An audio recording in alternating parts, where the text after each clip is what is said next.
कुछ कुछ चीज़ें जो घटित हुई थी वहाँ से उठाया गया है। चीज़ें हो रही थी अलग अलग चीज़ें, हर दिन एक नया सरप्राइज था हम लोगों के लिए। आई थिंक वही सब हमारी फिल्म में हमने कोशिश की है दिखाने की। मुझे लगता है हिंदुस्तान ने वो समय बहुत ही अच्छे से हैंडल किया। एक ह्यूमन स्पिरिट देखते हैं, जो एक यूनिटी देखते हैं, ह्यूमैनिटी की।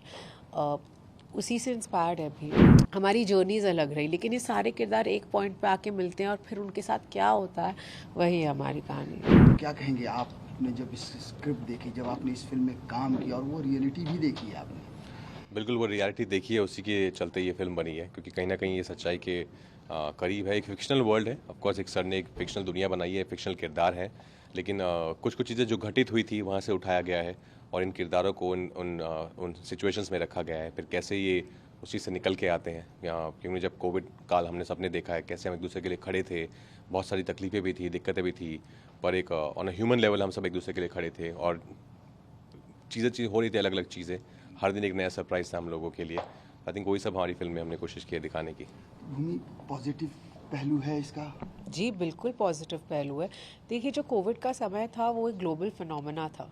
सिर्फ जो लॉकडाउन हुआ सिर्फ हमारे देश में नहीं हुआ, वो अनेकों देशों में हुआ। इनफैक्ट मुझे लगता है हिंदुस्तान ने वो समय बहुत ही अच्छे से हैंडल किया, क्योंकि हमारी इतनी बड़ी आबादी है।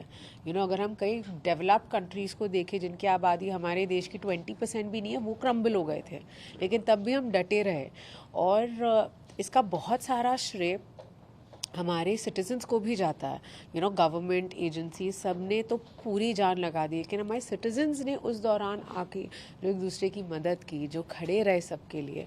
आई थिंक ऐसे सिचुएशंस में जो एक ह्यूमन स्पिरिट देखते हैं, जो एक यूनिटी देखते हैं, ह्यूमैनिटी की। उसी से इंस्पायर्ड है भी। राजकुमार, आम आदमियों के लिए परेशानी थी जी। हकीकत बात देखा जाए तो लोअर मिडिल क्लास, मजदूर तबके के लोग, वो दौर बिल्कुल दहला देने वाला है। तो उस तरह से फिल्म में दिखाया गया है। हाँ, वो भी दिखाया गया है। देखिए, परेशानी सबके लिए थी अपने अपने लेवल पर, लेकिन हम सब लोग थोड़े से प्रिविलेज हैं कि हम एटलीस्ट अपने घर पर थे, चार दीवारी के अंदर थे, खाने पीने की सहूलियत थी। लेकिन बहुत सारे हमारे जो डेली वेजेस वर्कर भाई हैं या माइग्रेंट वर्कर्स हैं, उन लोगों के लिए बहुत तकलीफ देता, क्योंकि वो लोग घर वापस जाना चाहते थे और बहुत बार ऐसा मुश्किल था इतना सारा चीज़ें इंतज़ाम करना, तो बहुत लोगों ने चलना शुरू कर दिया था। तो वो विजुअल तो काफ़ी ऑफ कोर्स बहुत ही दिला देने वाले थे। तो उसका भी एक हमारी फिल्म में जिक्र है कि कैसे वो इतने सारे लोग जब हज़ारों की तादाद में जब गए अपने अपने गांव कस्बे वापस, तो फिर क्या हुआ उनके साथ जब वो वापस पहुँचे या नहीं पहुँचे। तो वो भी एक फिल्म का एक हिस्सा है। हमने देखा जो ट्रेलर में हिंदुस्तान पाकिस्तान के बंटवारे का जिक्र है, उसका क्या संदर्भ है? अगर थोड़ा नहीं, वो ट्रेलर में नहीं, वो ट्रेलर में नहीं है, वो तो बहुत पहले था अनाउंसमेंट वीडियो में। हाँ, नहीं, कोई बात नहीं है। अनाउंसमेंट वीडियो में था बहुत पहले। हाँ, अनुभव सिन्हा जो हैं वो इस तरह की फिल्में बनाते हैं, आर्टिकल 15 हो या ये हो, या क्या कहेंगे, मतलब उनसे कभी बात होती है कि यार आप किस तरह से सब्जेक्ट को?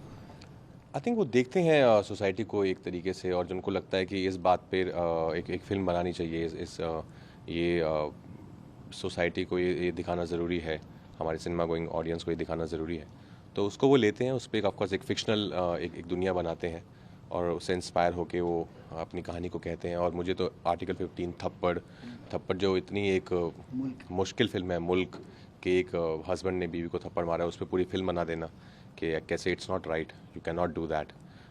बहुत आई थिंक टफ है वो काम करना। तो हाँ, अनुभव सर को वो काम बहुत अच्छे से आता है कि कैसे एक स्ट्रॉन्ग आइडिया को लेके पूरा स्क्रीन पे लिखना जो इतना टाइट है और जो लोगों तक पहुंच रहा है, लोगों को पसंद भी आ रहा है। भूमि, अगर फिल्म को हम देखें, आपने पूरी फिल्म में काम किया है, इसमें कई तरह के रोल्स थे, चाहे वो मीडिया का रोल्स हो, चाहे वो सरकार की रोल्स हो, चाहे वो आम आदमियों की भूमिका हो। कौन कौन सी चीज़ों की भूमिका है, मीडिया, सरकार और आम आदमी? जी, सभी की है। आप देखेंगे कि अनेकों किरदार है फिल्म में, कॉन्सॉर्म कास्ट है। और जैसा आपने सही कहा कि मैं एक जूनियर डॉक्टर प्ले कर रही हूँ, तो राज एक पुलिस ऑफिसर प्ले कर रहे हैं।